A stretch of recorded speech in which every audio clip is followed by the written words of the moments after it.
Okay, so we have started two different schemes that each has advantages and disadvantages. We tried to have a second order approximation to this, for example, by using a central average, and it didn't really work, right? We also had the Godunov approximation for the flux, which actually treats the left and right states. Okay, so basically the Godunov flux is basically saying that I have an interface here at xi minus half, and the left side of the interface is wi minus 1, the right interface is wi. So I'm going to treat the interface as actually having a discontinuity, and look at how would this discontinuity evolve for infinitesimal amount of time. All right, and the flux I'm going to use for that interface is, because it's very difficult to say what is the flux at this location when there is actually a discontinuity, right?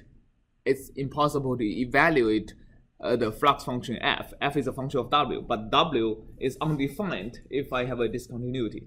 But after infinitesimal time of evolution, for all likelihood, the discontinuity either disappears or moved to somewhere else. So now at the interface value, I have a unique value of w, and the Godunov flux is the value of f evaluated at the value of solution after infinitesimal amount of time. So basically evolve a discontinuity for epsilon time and evaluate f of w at the same x. All right, so that's what Godunov flux is. And in particular, for scalar conservation laws, basically if I have a single equation, I have a single flux. The Godunov flux has actually an analytical solution. Okay, the Godunov flux have an analytical solution. We already talked about it. So let's actually code it up and basically use it as a template for our higher order finite volume discussion. So ddt finite volume. All right. So dw dt is going to be a function of time and w.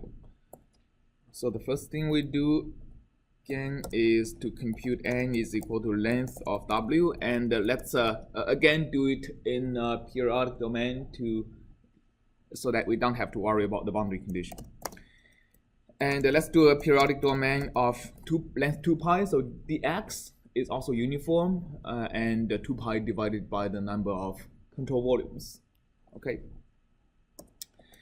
Now the first thing let's do is, in order for the Godunov flux to be evaluated, you have to know the value of the function at the left of the interface and at the right of the interface. So let's actually code up a function, Godunov function, that takes value at WL and WR. Okay, and let's evaluate the flux equal to the Godunov function. So this is a child function that's going to be called by the DDT. Okay, so let's focus on the Burger's equation. So the Burger's equation says that a flux at the left is going to be equal to WL squared divided by 2.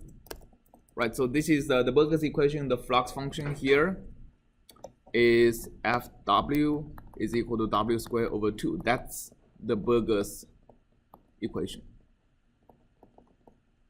Right, so let's evaluate this. And if I only evaluate the flux on the right side of the interface, it'll be WR squared divided by 2. Right? And the Godunov scheme which you actually worked in your project would be equal to either the maximum or the minimum of the flux over the interval of WL and WR, depending on if WL is smaller or WR is smaller. So let's say F is equal to the max of WL and WR, but if WL is less than WR, we should actually take the minimum, right? So it's equal to the minimum of, sorry, it's actually F. It's the minimum of FL and FR if WL is less than WR, okay? And the third case is for the Burger's equation, the flux is a parabola. And in case WL is over here and the WR is over here, the minimum is actually 0, right?